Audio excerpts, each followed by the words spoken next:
Right, today I want to talk about Article 13. We've done the first 12 articles, which are the fundamental principles. Now we're going to go to Part 1, Rights and Duties of the Citizen, Title 1, Civil Relationships. So Article 13 starts like this: personal freedom is inviolable. What do we mean by personal freedom?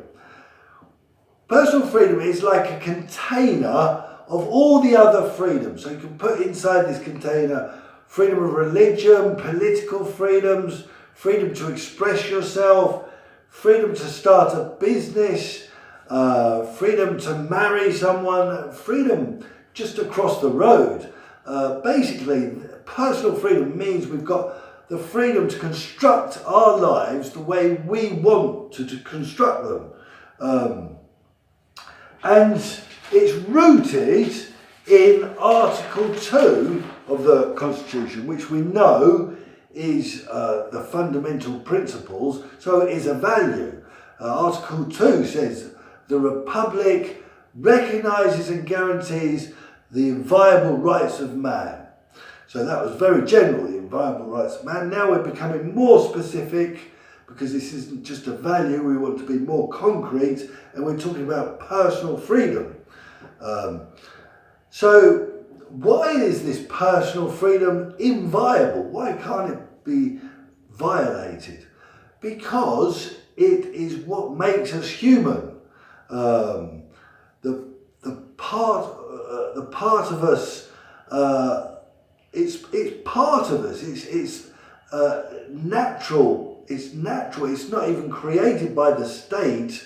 It pre-exists the state. We say it's inalienable, which means it can't be taken away from us without taking part of our human nature away.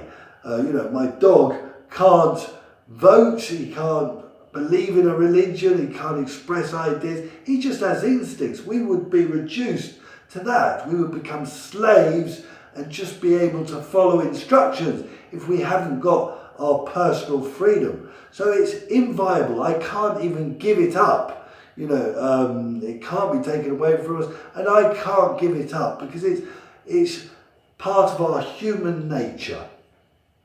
But saying that, first of all, this personal freedom presupposes all the other freedoms. All the other freedoms we talk about later on presupposes this personal freedom.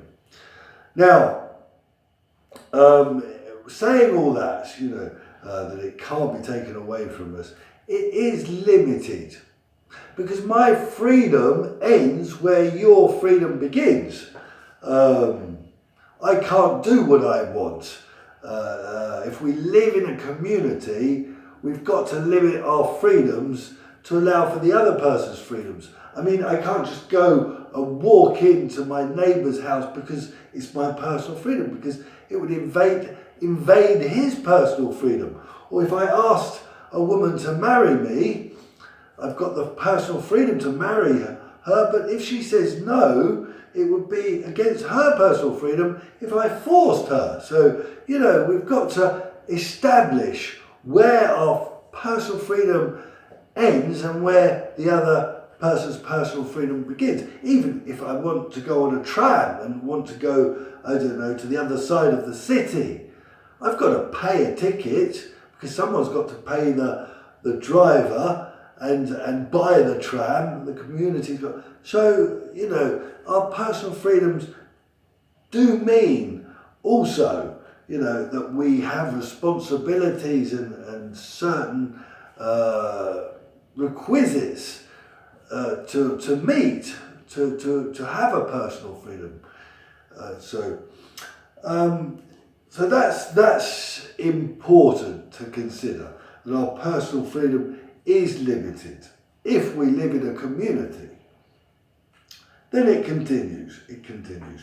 It's not admitted any form of detention, inspection, or personal searching, or any restriction of personal freedom unless it's motivated by a judicial authority and only in the cases prescribed by the law.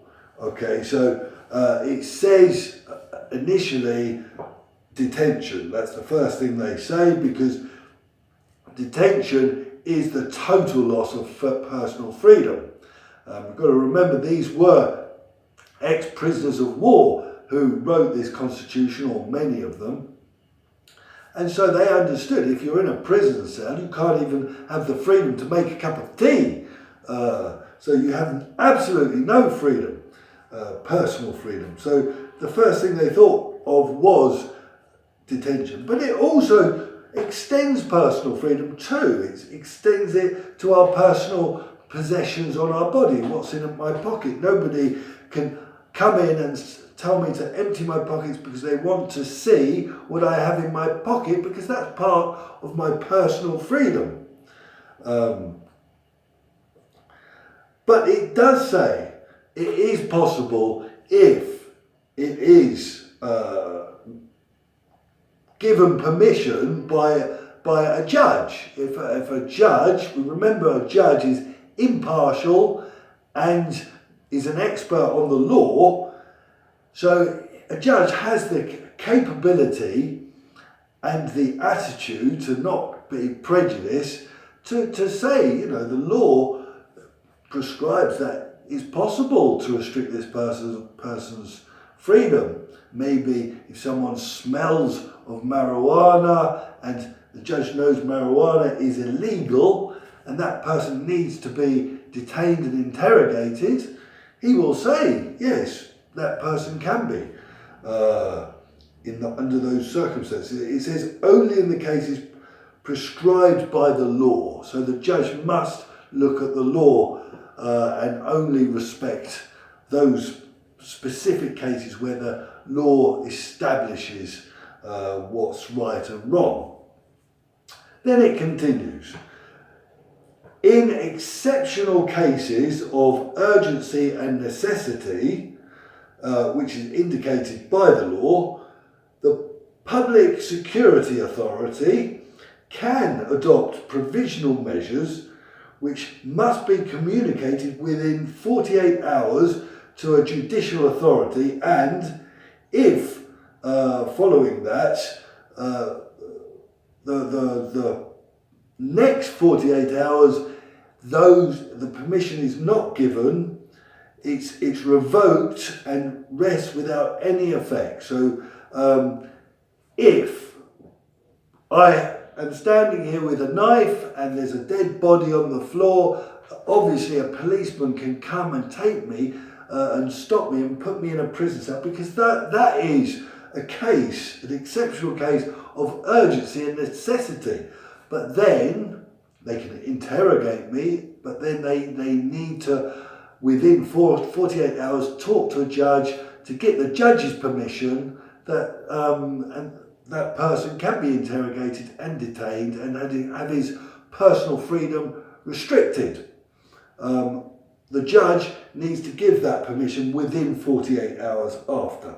So it does allow for these, exceptional cases. It also continues, any physical or moral violence on a person who has their freedom restricted is punished.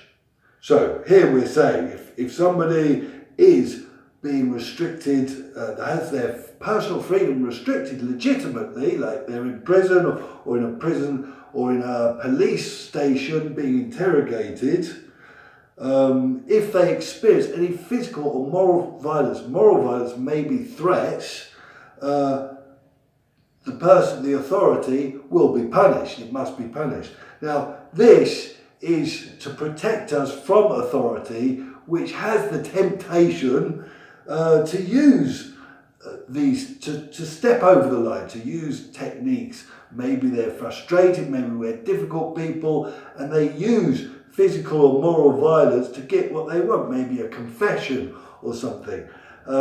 These people in the prison are very vulnerable, and what can happen is, the officials do things wrong, they go over the line, and people close an eye thinking, oh, the policeman, he needs to get his confession.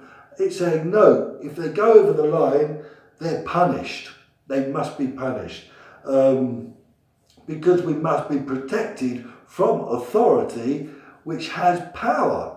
Let's face it, it's given legitimate power to use force, and maybe there will be a temptation to go over the line and use physical and moral force when it's not legitimate. So, and then it continues, the law establishes the maximum limits of preventative incarceration. So, if you've done something terrible and the police think, A, you may escape waiting for your trial, your process, or maybe you do it again, you will be put in prison just to keep the community safe or stop you escaping before your trial. But the law, which is the Parliament, the ordinary law, must establish how long is the maximum you can wait for your trial. Because obviously it would not be just if you're just kept in prison for years and years waiting for a sentence, waiting for a process and then a sentence. This is the danger, and the founding fathers, who, like I said, experienced prison and understood, the injustice it could have, especially if you're innocent, wanted to establish that there are maximum limits to preventative incarceration.